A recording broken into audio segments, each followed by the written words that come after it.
Premature aging, getting glowy, dewy skin, and strong hair.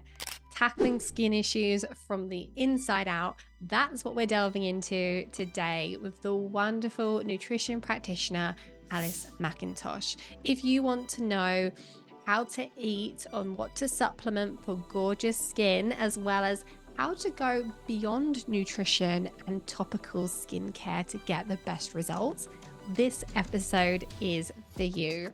Welcome to the Thriving Metabolism. I'm your host, Louise Digby, registered nutritional therapist and women's weight loss expert, and founder of the Nourish method to lasting fat loss. It's my mission to empower you so that you and your metabolism thrives and you never have to go through diet misery again. Let's dive in. Okay, welcome back. I'm here with Alice Mackintosh, and I'm really excited to talk about skin health and what we can do with nutrition to really support our skin health and slow down aging. And I know this is a topic that so many women really love to get into and are so interested in. So there's so much good stuff for us to talk about today. So, welcome to the podcast, Alice. Perhaps you could start us off by just telling us a little bit about yourself and how you got into nutrition, what your story is. Yeah, sure. So I have been qualified as a practitioner now, as a nutrition practitioner for 12 years. I think it's coming up. In fact, it might even be 13. So I've been doing this a long time. I got into nutrition I always wanted to be a doctor, and I did biomedical sciences at Leeds Uni, thinking, let's just see what it's like and if it's for me. And basically, during my university kind of undergraduate degree, realized and kind of came across how much of an impact nutrition can have on the body. And it just totally blew me away. And to be honest, I think a lot of people get into nutrition because they've actually got a health problem themselves, or they've cured themselves of something, or perhaps they've got an unwell family member or a child. It really wasn't like that for me. As soon as I discovered, I always wanted to work in healthcare. But as soon as I discovered the power that nutrition could have on the body, not just in terms of like supporting you with what you're dealing with at that time, illnesses and so on, but also from a preventative perspective, I just knew that was where I wanted to go. So I actually embarked upon another degree in nutrition, another BSc. So I ended up studying for 6 years, and I absolutely loved it and went out and started practicing. And over the years, have done many things with my time. I see people one-to-one and have a clinic here in London, although I see people all over the world on Zoom now. And that is what I've always done and what I always will do, what I really love doing. But I also wrote a book about the links between nutrition and mental health. It's actually a cookbook that brings lots of science together into easy recipes that are all about how to support your mind through nutrition. And then I also have a supplement range called Equi, which I launched 8 years ago now. And you can see our jars here. So Equi is award-winning, and I work on that. I launched that brand 8 years ago with my business partner, and we bring practitioner standard products to everyday people who, I mean, in an ideal world, everyone would come and see people like us, Louise, and see nutritionists one-to-one, but the fact is they don't.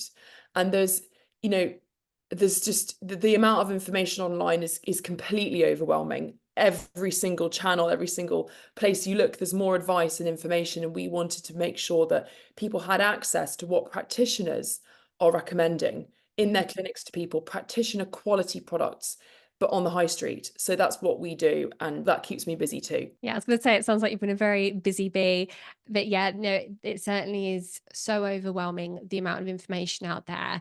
And even as someone in the know, I think you can be easily kind of caught up in some of these things that go round, some of the trends that go round. And, you can Yeah, see how someone who doesn't have that kind of educational background could very easily be sucked into things that are not good for you or just a complete waste of time and money. yeah, And I have so many clients that Often part of the reason why they come to me or to another practitioner is just because they can't get through all of that Yeah. misinformation, and it's very overwhelming. And Yeah. I I think, think sorry, go Well, on. I was just gonna say, you'd think that nutritionists were getting less busy because of the amount of information online, but actually, I think it's the opposite. The amount of information online is meaning that people actually need a nutritionist to just decipher it. And we all know how different every single person is and what they need.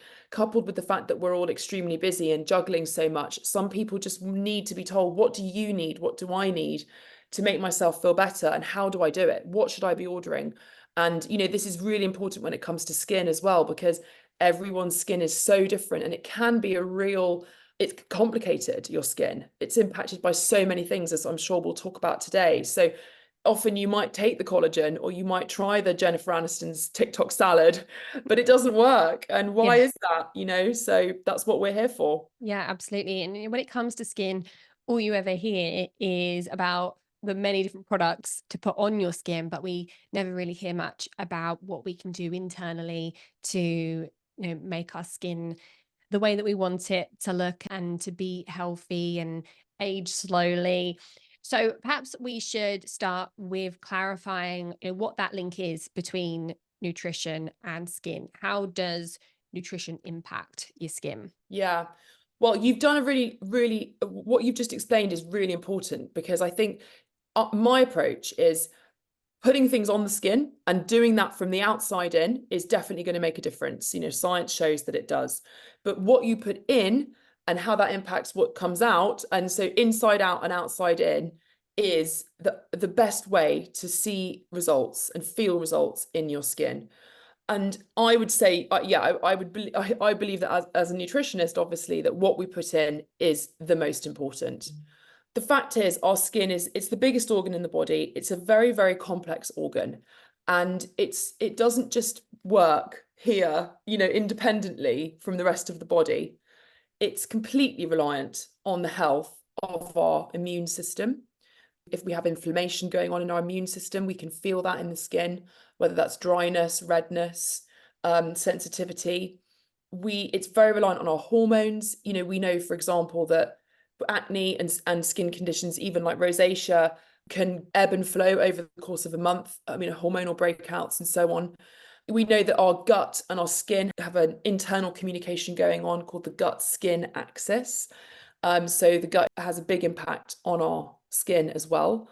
And that's before we've even mentioned things like stress and sleep and, everything else that's going on. So it's an organ that needs balance in the body often, not for everyone. Sometimes people can have perfect skin and there are things still going on in their body. And sometimes they can actually be in a really good place, by like physiologically, but their skin is still sensitive to things. So it really varies for people, but I think we can view it as a bit of a barometer.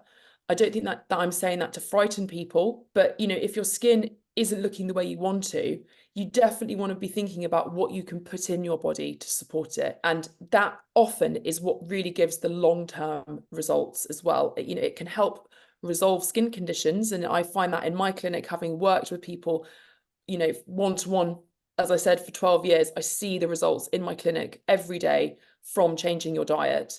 And I really think that's important to say, because a lot of my clients have been to see doctors, dermatologists, who outright say there is no link between what you're eating and your diet and your skin. And I would say, from the results I see, that isn't true. I'm not saying there isn't room for medicine, there absolutely Mm. is, but I think it's nice to consider both of them together. So if you haven't got the skin you want and you're hearing there's nothing you can do apart from just take medication, that's actually it's a very difficult place to be. You feel very powerless.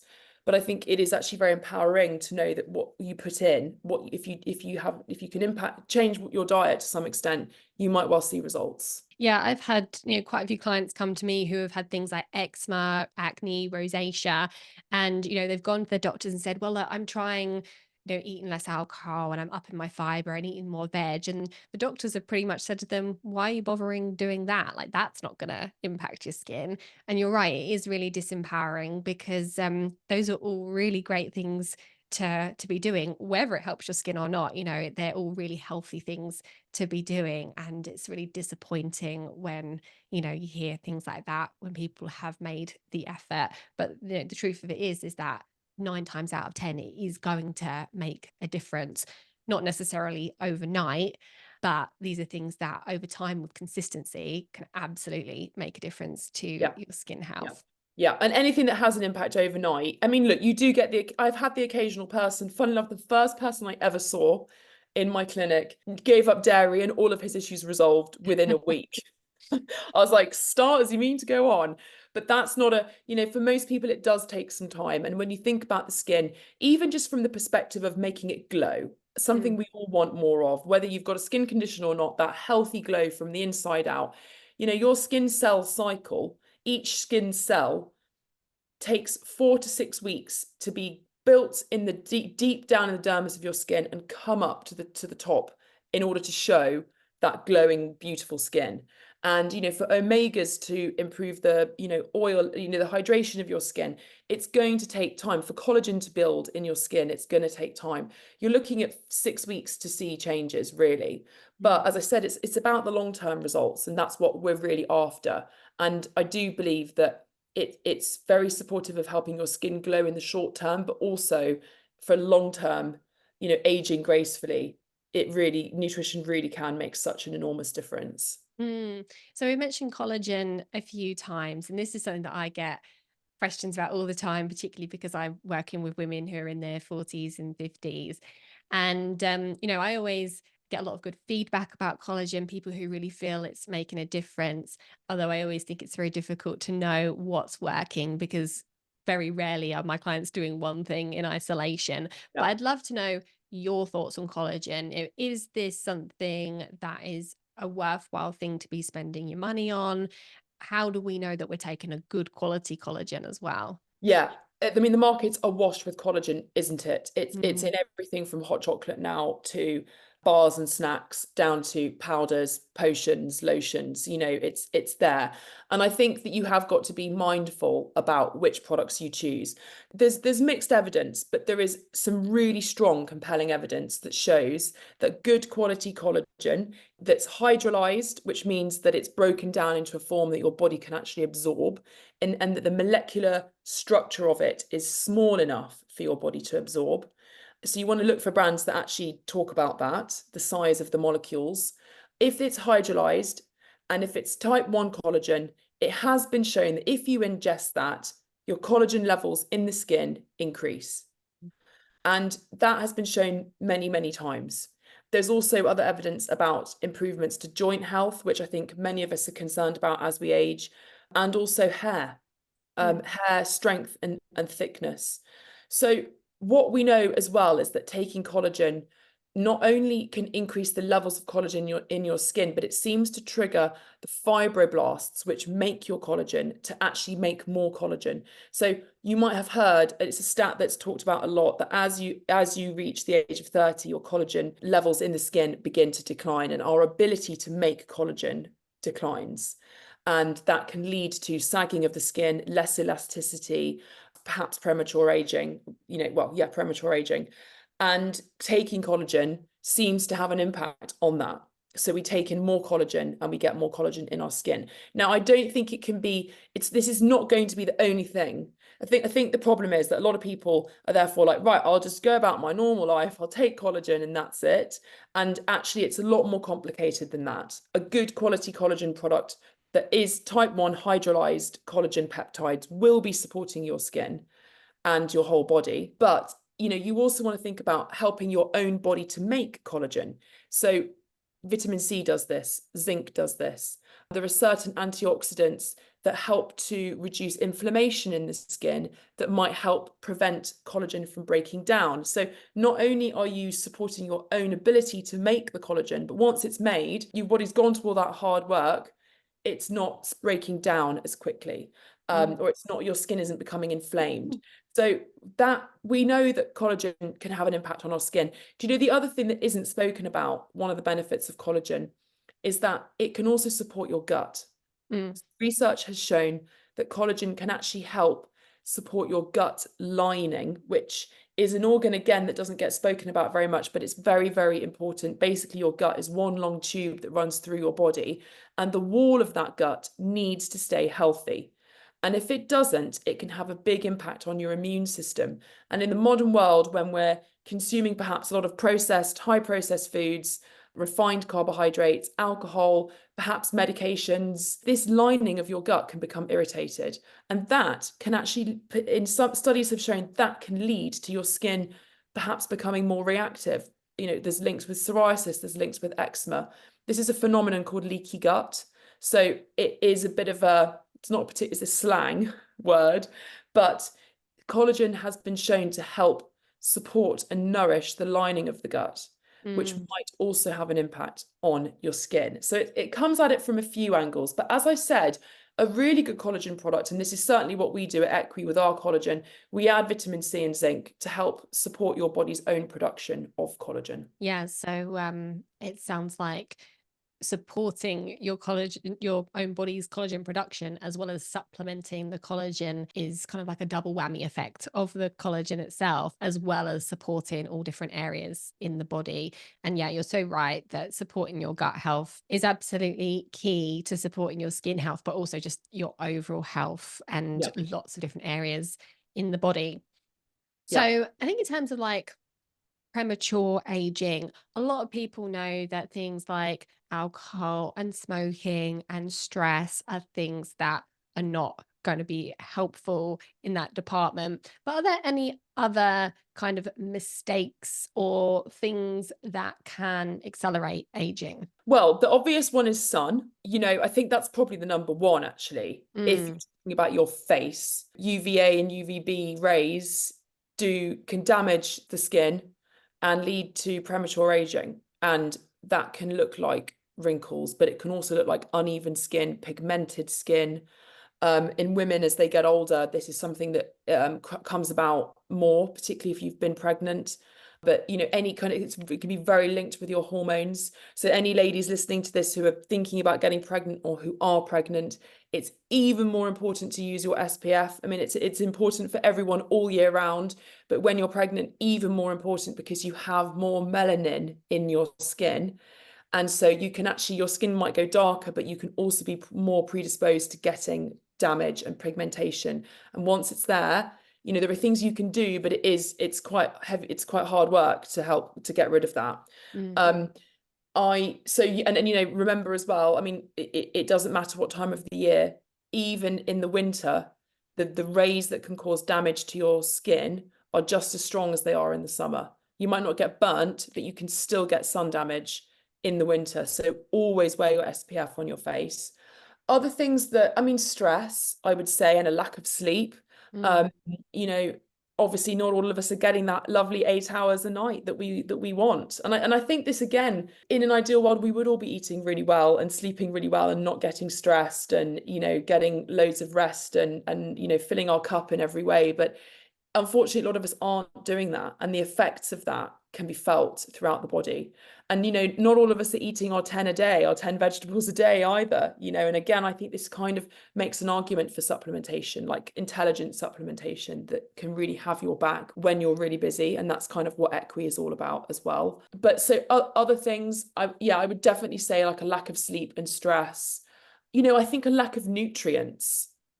Mm. Your skin needs, as we've already talked about, vitamin C and zinc, but it needs other nutrients like iodine to keep it balanced and to keep it healthy.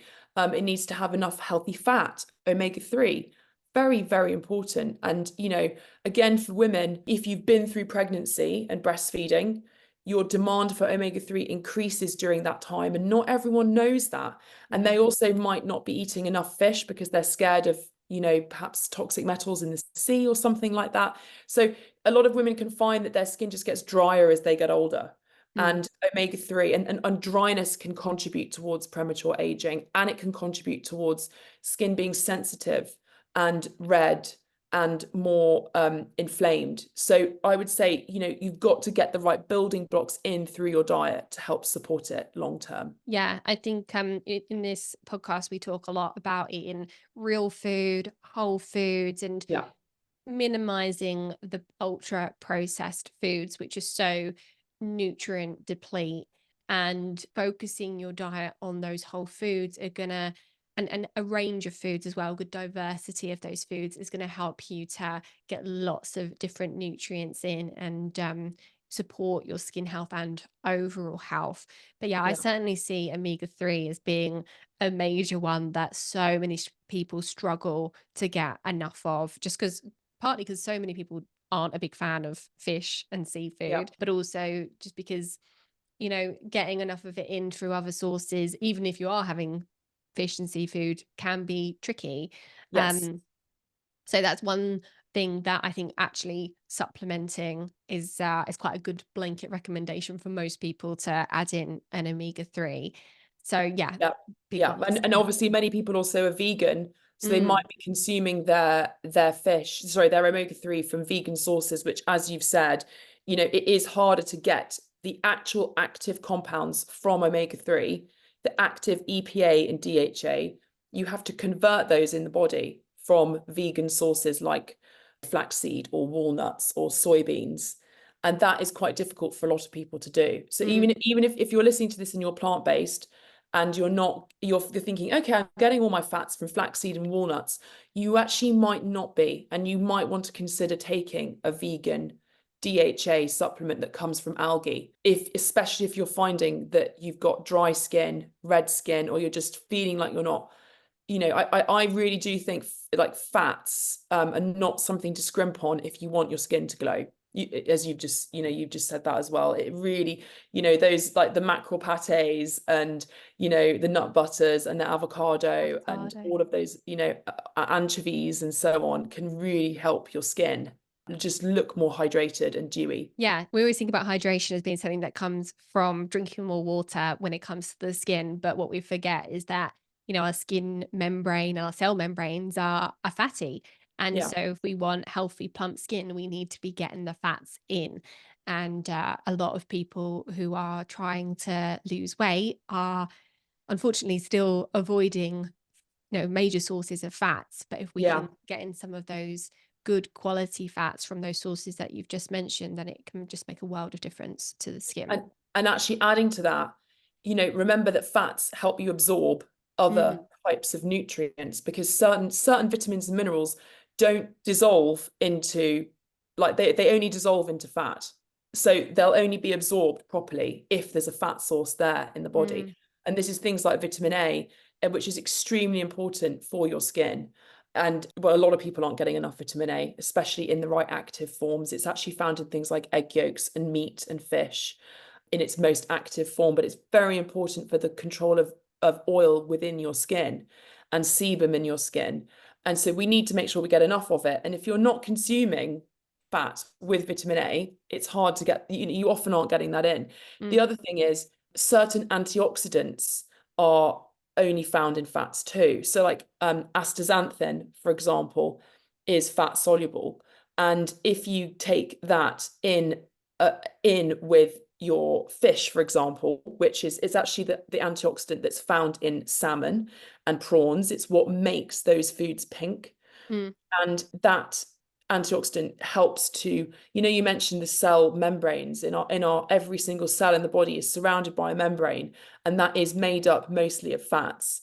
And astaxanthin has been shown to support cell membranes, make them more cushioned and bouncy, which has this impact of making our skin look more dewy, mm. which is why it's been shown to have such wonderful effects on the skin. But it's hard to have enough of that in your body if you're not also eating fat, is kind of where I'm going with that. So don't be scared of fats. Yes. I feel like I just need like a tattoo on my head that says, "Don't be scared of fat." Yeah, yeah, exactly. Yeah, it's great that you're mentioning the antioxidants, because that's again something that doesn't get mentioned all that often when we're talking about skin health and aging. And there's loads of different places that we can get antioxidants from like dark chocolate to Mhm. good quality coffee, berries, all your different colorful fruits and Yeah. vegetables, your Tin tomatoes have got lycopene, yes. very, very good. Yeah. So again, back to those whole foods, it doesn't necessarily have to be, anything fancy. It doesn't have to be the superfoods. We get the antioxidants from lots of different places in the diet, and cold foods, fresh foods are typically the way to go. But like you Absolutely. said, Tim tomatoes is a great example of a food that isn't fresh that will still give you some antioxidants. That's a really great example.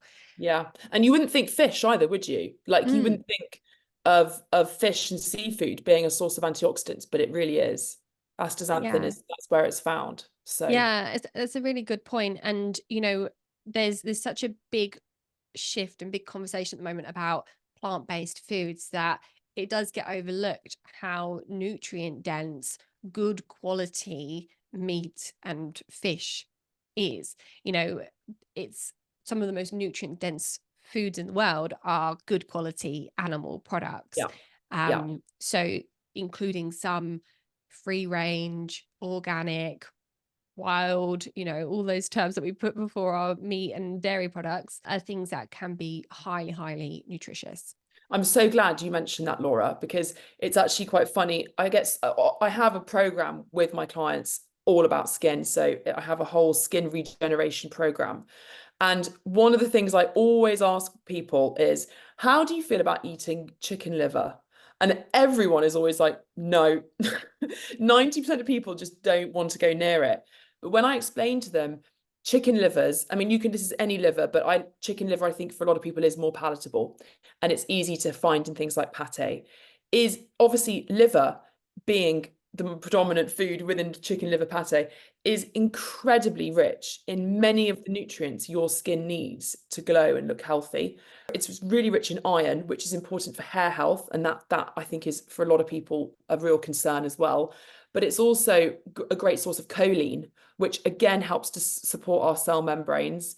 And it's incredibly rich in polynucleotides, which we don't hear about often either, unless they're being Mm. injected into people's faces, which is a very popular treatment to have done at the moment. But liver contains polynucleotides. So you can actually consume, and that helps to support DNA synthesis in the body. And they're very important for the health of the whole body. But, offal is really fallen out of favor in the modern diet. But actually, I know people turn their nose up at it, but good quality chicken liver is incredibly nutritious, Mm. full of vitamin A as well. So it's not one for when you're pregnant. But yeah, people don't like the idea of it, but it is very supportive of your skin. Yeah, I'm loving this conversation because it is really showing just how powerful foods are, and often those more traditional foods as well that have kind of fallen out of being trendy. So yeah, it's such good information. I'd love to quickly touch on rosacea because a lot of women who are going through that perimenopausal, menopausal phase find that their skin can become a lot more sensitive, a lot more reactive, and rosacea is something that becomes a little bit more common. And again, is something that is often only really treated with topical things. So I'd love to talk a little bit about what we can do or what we can focus on nutrition wise or internally to get to the root cause of rosacea. Yeah, I mean, I see rosacea all the time. And actually, I think rosacea is present in people's skin who possibly don't even know that it's there. It's a very, very mild rosacea is a very normal thing to see on your skin. And it is something that you can be genetically predisposed to. I am. My skin type, I've got very fair skin. And I think if you are quite fair, you are more predisposed to it as well. And I will find I get a little sort of redness on my cheeks and always have done. There is getting rid of that really, really mild rosacea is very difficult to do. I think that there might always be that kind of low level rosacea going on for a lot of people. But so there's a lot you can do to help address more sort of obvious rosacea. So first of all, I would say there is a very strong link here. There is obviously inflammation going on in the skin with rosacea. So the first place as a nutritionist I would go when I see inflammation on the skin is the gut. Mm. We've touched on this a few times already, but the microbiome is very, very important for your guts, for your whole body's immune system. And 80% of your immune system is found in the gut. So if you can support the healthy balance of bacteria in your gut, again, this isn't something that happens overnight, but this comes down to fermented foods, kefir, kombucha, for example. And it also comes down to eating lots of omega-3s, very, very important, and the right types of fiber. So if you can just get the foundations in with that, that's already going to be very supportive. There is good research behind probiotics as well, particularly spore probiotics and the impacts that they can have on our microbiome. But I would say that fermented foods and prebiotics are a great way to support the levels of your like good bacteria in your gut.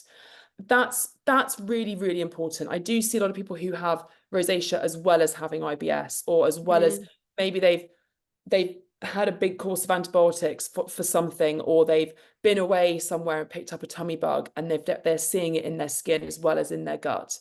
So that's something I would definitely be thinking about. Do you know what the other thing is?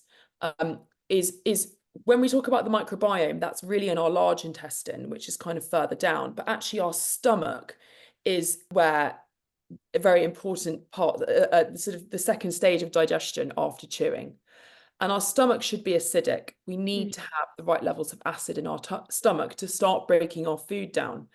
And I see a lot in my clinic that people actually don't have enough acid in their stomach, signs that they might not have enough acid in their stomach. And low stomach acid also seems to be linked with rosacea. So often I say to people, just really simple, make sure you're chewing your food. Make sure when you're about to eat that you're focusing on your food, you're smelling it, you're engaging with the fact that you're eating, wolfing food down in front of your computer. I mean, I do it, so I get it, or in front of the TV, or, not necessarily thinking about food often can lead to indigestion because you're not digesting that food properly. It's so simple, isn't it? Often when you sit with your friends and you have a nice long meal and you enjoy the food and you're really savoring it, you digest that food better. And that can be a sign that you're releasing the right enzymes into your body to do that. So other people swear by having apple cider vinegar before a meal. I don't think there's enough research to show that this has a radical impact. And a lot of people are eating apple cider gummies now, and I don't necessarily think that they're going to, I don't even want to use the word cure, but heal whatever it is, their skin. And I don't think that's the case. But it's just to sort of get this idea across that your gut is very linked with rosacea. So that's where I'd kind of go first. I'd also think about, rosacea can come up more as we get older because of our changes to hormones. And so if that is a factor for people and, they're going through perimenopause, often it comes down to thinking about supporting hormone balance. And, the top ways to do that, again, are to just eat more fiber, get more phytoestrogenic foods. So by that, I mean lentils and beans and pulses, foods like tofu, foods like flaxseed. Those can help to support hormone balance at that phase in life. If you're taking HRT, you can still eat these at the same time. They're still going to support your body. And that can have an impact over time on your hormone balance and how your skin looks. Even things like, there are some other supplements that have some interesting research behind them. There's an ingredient called rutin, which actually we also add into beauty formula because it's been shown to help support capillary health in the skin. So it can help with that kind of broken capillary that you can see with rosacea. Omega-3s, again, it comes down to similar kinds of things. But if you've been experiencing rosacea for a long time and you're doing all of this but struggling to get on top of it, I would really think about supporting your gut with the help of a nutritionist, ideally, because it can be a bit of a minefield. Yeah, gut issues can be so complex, can't they? We often think of it as just eat some more fiber and support that gut bacteria, but sometimes we need a kind of like a strategic approach to the gut that we run in phases to be able to get it back into Totally. its optimal balance. And Yeah. you mentioned leaky gut before. And whilst there's lots that we can do to support that, sometimes that isn't like where we need to start. Sometimes we need to start with actually figuring out what's causing the reactions or the imbalances in the first place before we get into doing the real healing work. So yeah, you're totally right. And you're right. There's a lot of content at the moment on socials, isn't there? Just eat more fiber and get 10 types of vegetables a day and 50 types of fiber a week. And a lot of people can't tolerate that. They have to start more slowly. Yeah. So if that's you, that's totally normal. And I would just say you need to just speak to a nutritionist about how to how to approach that, because there is a way to get through it. It just takes a bit more time, but the Yeah. results will be worth it. Yeah, absolutely. And it's so interesting that you mentioned chewing your food more thoroughly, because I can't tell you how often that comes up. I mean, it won't surprise you how often it comes up, because digestion is linked to everything, and chewing is the first part of digestion. And it's incredible how many things can be improved or resolved with just chewing your food a little bit more and eating a bit more mindfully, so that you can break down that food better, absorb the nutrients better, and just give the rest of your gut a bit of an easier time of things as Yeah, well. yeah, totally. You want your body to be in rest and digest mode. Mm, And often we're not in that mode. We're in a fight or flight mode. And yeah. your gut doesn't function optimally in that mode. So slowing down at meal times, I don't think we have any. I don't even think we've scratched the surface on how important, and the research behind how that impacts the health of the rest of our body. Mm, uh, it's important. And you know what, like, we're two nutritionists talking about your diet and how it should be, full of all this goodness, but I'm also, as a person, a real foodie, and I love travel, and I love, I grew up in Asia, so I love Chinese food, I love, Japanese, Korean food, and a lot of that, a lot of the food, when you go to Italy, it might not necessarily be this kind of idyllic health food. But I also really strongly believe that, who you're eating it with, how relaxed you are when you're eating it, just the community you're in, the place you're in, and the enjoyment you're getting from the food. I'm not necessarily talking about eating a burger in front of the TV and so on, but I mean, like, I don't think we know yet just how much that benefits us. And it's mm. kind of a real Mediterranean philosophy that I really believe in. And I think this isn't just about skin, it's about the health of our whole body. It doesn't have to be perfect all the time. Yeah. In fact, if you're enjoying your food and you're savoring it, I think there are so many benefits to that go just beyond what vitamins and minerals are in that. Yeah, that's such an important message. And there's more and more research that comes out to show the effects of things like loneliness and the impact that that has on our health and longevity. And when we're talking about food, or we're talking about skin health or weight loss or whatever it is, the problem that we're trying to solve, so often it is very, even with a holistic approach, it can still be very a narrow approach of just looking at food. But we need to look at the whole picture, which includes your social surroundings and your schedule and your lifestyle factors and how you move your body and how much you're sleeping and how Mm. much daylight you're getting and all of Yeah. these things. Like, they all have Yeah. an impact. Yeah. Yeah, Yeah, such they a, really a big, big topic that we could get into, but we must wrap up. So, do. how can people find out more about what you do? How can people connect with you online? Well, I have a website, which is alicemackintosh.com, Mackintosh being MACK. Um, and that's got lots of information about me. But if you kind of want to keep on, you see what I'm doing, what I'm eating, things I like, research that I'm looking at, and things that I'm helping my clients with, and lots of tips for skin, then head to my Instagram, which is also Alice Mackintosh, but with nutrition, Alice Mackintosh Nutrition. And Equi, my supplement brand, we really like to support people by not just by giving them supplements that really work, which obviously we do, but also by educating. And our Instagram is a real hive of education and latest science in a really easy to absorb way and easy to understand way. And so our supplement, it's called Equi, Equi, Equi London. This is our collagen product. It's quite hard to make it look like, because it's got a holographic label.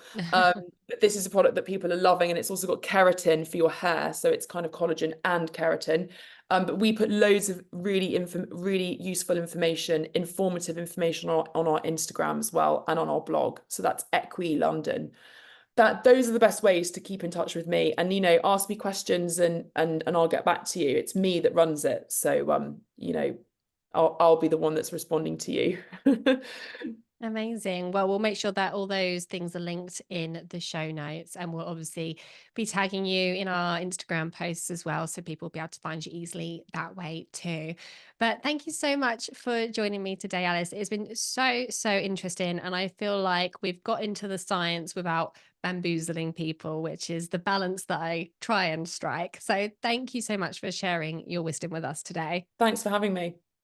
Thank you so much for joining us today. If you want to ensure that you never miss an episode, then make sure you hit subscribe or follow on Spotify, Instagram, YouTube, or wherever you like to get your podcasts. And make sure you're following me over on Instagram too for even more pearls of wisdom.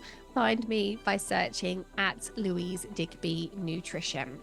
And if you're ready to get into the driver's seat and fix the root cause of your stubborn fat, then make sure you join me for my upcoming and free metabolism masterclass.